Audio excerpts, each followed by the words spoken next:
আমাদের এই উপমহাদেশে, ভারতবর্ষে, আমাদের রাজ্যে, আমরা যেখানে বসবাস করি, এরকম একটি জায়গাতে আমরা বাবা মারা একটা কথা আকচারি করি। আমরা বাবা মারা যে কাজটা খুব ভুল করে ফেলি, সেটা হচ্ছে আমরা কখনো কখনো সন্তানকে অন্যের সাথে তুলনা করে ফেলি। কখনো আপনার সন্তানকে কখনো কারোর সাথে তুলনা করবেন না। যখনই আপনি তুলনা করবেন, তার আত্মবিশ্বাসটা ভেঙে চুরে যায়। সে অনেক বেশি ভাঙাচোরা একটা মানুষ হয়ে আস্তে আস্তে বড় হতে থাকে। আপনারা স্পঞ্জ দেখেছেন, স্পঞ্জের মধ্যে জল দিলে সব শুষে নেয় না? ঠিক সেরকম কারোর সাথে যখন তুলনা করবেন, তখন ঠিক এই তুলনা করার সাথে সাথে আপনি আপনার সন্তানের সমস্ত আত্মবিশ্বাসগুলো শুষে নিলেন। এটা মাথায় রেখে দেবেন। ও একটা ভাঙাচোরা মানুষ হয়ে বড় হতে থাকে। ও মনে করে আসলেই তো ও পেরেছে, যখন এটা তো আমার দ্বারা সম্ভব নয়। ও পেরেছে, এটা তো আমি পারবো না। আমার বাবা তো ঠিকই বলেছে, আমার মা তো ঠিকই বলেছে, ও অনেক বড় জায়গায় গেছে, তুই কি করছিস? তোর দ্বারা কিছু হবে না। ও ও এইগুলো করে ফেলেছে, তুই কি করেছিস? ও ফার্স্ট হয়ে গেছে পরীক্ষার, ও চাকরি পেয়ে গেছে ওখানে, তুই কেন পাস নে? তোর দ্বারা কিছু হবে না।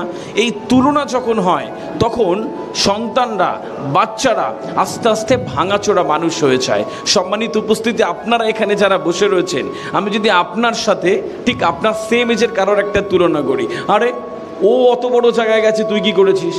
ও এই করে ফেলেছে, তুমি কি করেছো? ও এত কিছু করে ফেলেছে, আপনি কি করেছেন?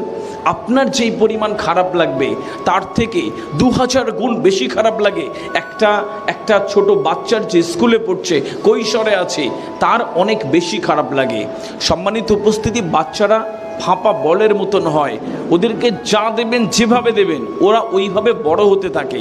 সো বাচ্চাকে কখনো কারোর সাথে তুলনা করবেন না। এইটা যখন করতে থাকবেন, তখন মনে করবেন যে আপনার বাচ্চা আস্তে আস্তে চুপ হয়ে যাচ্ছে, ও কথা বলছে না, ও একলা থাকা শুরু করেছে, ওর মন টন ভালো থাকে না।